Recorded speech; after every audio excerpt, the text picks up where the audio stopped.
Welcome to JD Clips. Please enjoy the short versions of our famous videos and keep learning. And don't forget to subscribe. तो colonel Rana, Jammu Kashmir की भी बात करेंगे आज, क्योंकि जम्मू कश्मीर बहुत फोकस में है और जम्मू कश्मीर में फोकस की वजह से हमारे जो हमसाया हैं वो बहुत परेशान भी हैं।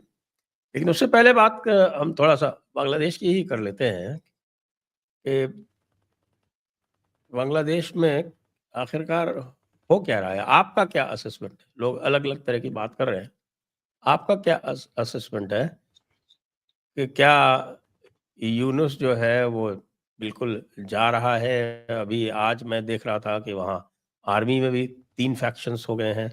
एक अवामी लीग का फैक्शन है, एक आर्मी चीफ का फैक्शन है जो कि न्यूट्रल्स टाइप का है, और एक वहाँ पे जो जमातियों का फैक्शन है, तो आर्मी में ही हो गए। तो यहाँ क्या होने वाला है? और ये एग्रेसिव पोस्चर क्या इसीलिए दिखा रहे हैं जो इंटरनल ट्रबल है इनकी, उसको मास्क करने के लिए? सर नमस्कार, आपको भी और सब दर्शकों को। सर ऑफ कोर्स सर, ये पाकिस्तान की जो पॉलिसी है वही फॉलो की जा रही है कि जब आपके घर के अंदर आग लग जाए और आप उसको कंट्रोल नहीं कर पाए तो आप पड़ोसी से पंगा ले लो।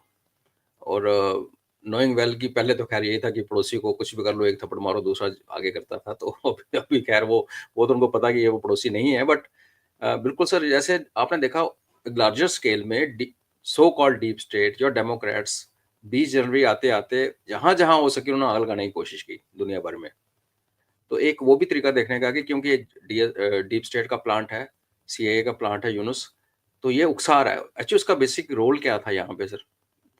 एक तो चाइना का इन्फ्लुएंस खत्म करना था, वो कर दिया अमेरिका ने। दूसरा, हमें उन्होंने पोक करना था। पोक करने में भी हमें उलझाना चाहते थे। सेम अमेरिका जो किसी टाइम पे चाहता था अभी कुछ महीने पहले तक कि हम चाइना से लड़ें, और हम नहीं लड़े। तो दूसरा ये था कि हमें शक कर लें एक लड़ाई में, एक लोकल कॉन्फ्लिक्ट में, फिर उसको उसमें गरीब देश, छोटा गरीब देश जो कि उभर रहा है, उसके ऊपर बड़े भाई ने हमला कर दिया और उसके बाद फिर इंटरनेशनल इंटरवेंशन हो जाए और जो हमारा प्रगति की जो ग्राफ है और जो ओवरऑल जो जैसे हम चल रहे हैं दुनिया की आग से बच के चल रहे हैं, उसको खराब करने का था। अभी ये जो इंसिडेंट हो रहे हैं सर, अभी जो बॉर्डर पे हुआ, उसके दो एंगल से मैं देखता हूँ सर। एक तो सर हमारा 1975 का अकॉर्ड, जिसमें कहा जी 150 गज तक, 150 मीटर बाउंड्री के आप कोई भी डिफेंस का कोई भी डिफेंस वर्क हमारी टर्मिनोलॉजी में बोलते हैं सर, जैसे बंकर्स होते हैं।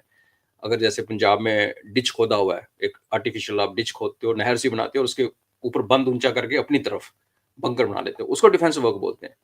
ये जो 4 फुट की तार जो कि मवेशियों को रोकने के लिए इधर के उधर जो उधर से अंदर आ जाते हैं और यहाँ से स्मगल होते हैं, उस पर उन्होंने ऑब्जेक्शन लगाया है। तो वो एक पॉलिसी का कोट करके कि 75 के हिसाब से अब इंडिया कह रहा है कि नहीं, जगह जगह ये पहले भी हुआ सर, ये इश्यूज पहले भी आए हैं और फिर दोनों साइड्स बैठ के उसको करते हैं। एक लार्जर इशू जो मेरे को इसमें नजर आता है, जो हमारा इंटरनल है, वो ये है कि सर वो ठीक है, पॉलिसी कुछ भी हो, ग्राउंड पे हमारी भी लाइन ऑफ कंट्रोल है सर, आर्मी डिप्लॉयड रहती है। अब वो पॉलिसीज हमारी बनती रहती है, कॉन्फिडेंस बिल्डिंग मेजर्स होते रहते हैं, लेकिन जब आमने सामने जब हथापाई पे आती हैं तो फिर कोई क्वार्टर्स नहीं दिए जाते, फिर लड़ा जाता है।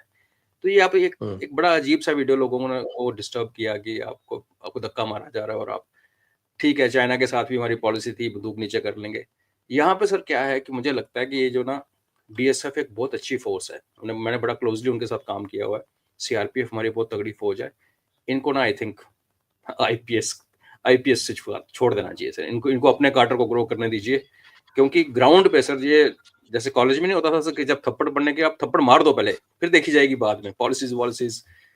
एक आप चेहरा, एक ऑप्टिक्स जो दुनिया में जा रहा है वो ये है कि हमारे हथियार बंद सैनिकों को कोई धक्का मार के निकल लेता है।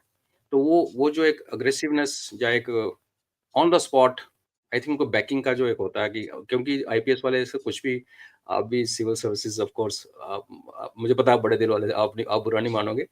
जब तक सर आप उस ग्राइंड में से ना निकले हो ना, जहां आपने उस चौकियों पे खुद एज ए ऑफिसर खुद बैठ के पहरा ना दिया हो रात को, तो आप ना समझ नहीं सकते। फिर आप ऑर्डर भी वैसे पास करोगे जो कि बड़े high moral, hi fi orders होते हैं। तो वो हमारी अपनी प्रॉब्लम है।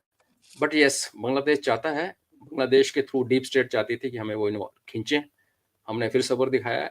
एंड आई थिंक वो जो अराकान में हो रहा है, जो उसके ऊपरली तरफ हो रहा है, कल एक नई बात भी निकल के आ रही है कि अभी ये अपनी फिलॉसफी है कि होगा नहीं होगा कि यूनान जो है प्रोविंस चाइना का, उसमें मुस्लिम पॉपुलेशन चाइना की सबसे ज़्यादा कॉन्सेंट्रेटेड है। तो क्या उधर कुछ यूएस गेम खेल रहा है, हम तो क्रिश्चियन स्टेट कर रहे हैं, क्या पता यहाँ से तो नहीं कुछ हो रहा, बिकॉज नॉर्दर्न थाईलैंड और शान स्टेट में जो मुस्लिम पॉपुलेशन है सर, वो सेम है जो कि अक्रॉस द बॉर्डर चाइना में है, और वो चाइना के बल्तिस्तान की तरह इलाका है, और सब कुछ है वहाँ पे, डेवलपमेंट बहुत कम है। तो एक बड़ी लार्जर सी गेम जो जिसके बारे में पहले भी बात कर चुके हैं, कॉमन सेंस तो हमें ये कहती है कि हमें उलझाना चाहते हैं, हम उसमें उलझ नहीं रहे। बाकी यूनुस साहब के लिए तो कोई कह रहा है एक जहाज उसने कर रखा है, कोई कहता है 2 कर रखा है, तैयार हैं चार्टर्स उसको लेके निकलने के लिए।